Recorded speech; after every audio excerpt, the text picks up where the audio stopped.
কাল শুরু হচ্ছে পবিত্র হজের আনুষ্ঠানিকতা। লাখো মানুষের হজ পালনের সকল ব্যবস্থাপনা সম্পন্ন করেছে সৌদি আরবের সরকার। হাজিদের সেবায় প্রশাসনের সমস্ত সক্ষমতা একত্রিত করা হয়েছে বলে সৌদি কর্তৃপক্ষ জানিয়েছে।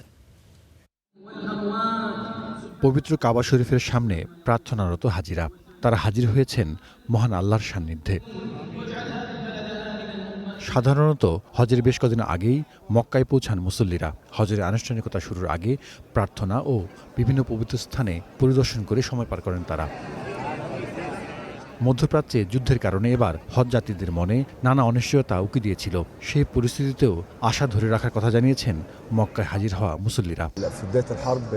ইরান যুদ্ধের শুরুতে মানসিক চাপে থাকলেও আমরা আল্লাহর রহমত থেকে নিরাশ হইনি। বিমানবন্দরে পৌঁছানো পর্যন্ত সবাই ভয় পাচ্ছিল, সংঘাত হয়তো আমাদের হজকে বাতিল করে দেবে। আল্লাহর রহমতে যখন আমরা জেদ্দা বিমানবন্দরে পৌঁছালাম, বুঝতে পারলাম সর্বশক্তিমান আল্লাহর প্রতি আমাদের দৃঢ় বিশ্বাসী আমাদেরকে এখানে নিয়ে এসেছে।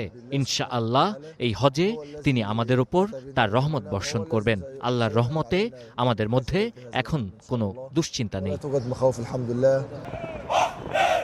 এরই মধ্যে নিরাপত্তা মহড়া সম্পন্ন করেছে সৌদি স্বরাষ্ট্র মন্ত্রণালয়। জানানো হয়, হজ ব্যবস্থাপনা সংক্রান্ত পরিকল্পনায় মক্কা মদিনার পবিত্র স্থান ছাড়াও হজ সংশ্লিষ্ট সব জায়গার নিরাপত্তা নিশ্চিত করাকে অগ্রাধিকার দেওয়া হয়েছে।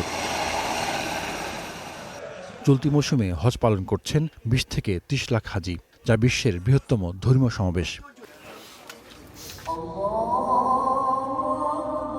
ইসলামী সহযোগিতা সংস্থার সদস্য দেশগুলোর সম্মতিতে ১৯৮৭ সালে হাজিদের কোটা ব্যবস্থা চালু করা হয়। এতে করে প্রতিটি দেশ তার জনসংখ্যার ০.১% হিসেবে হজযাত্রী মক্কায় পাঠাতে পারে।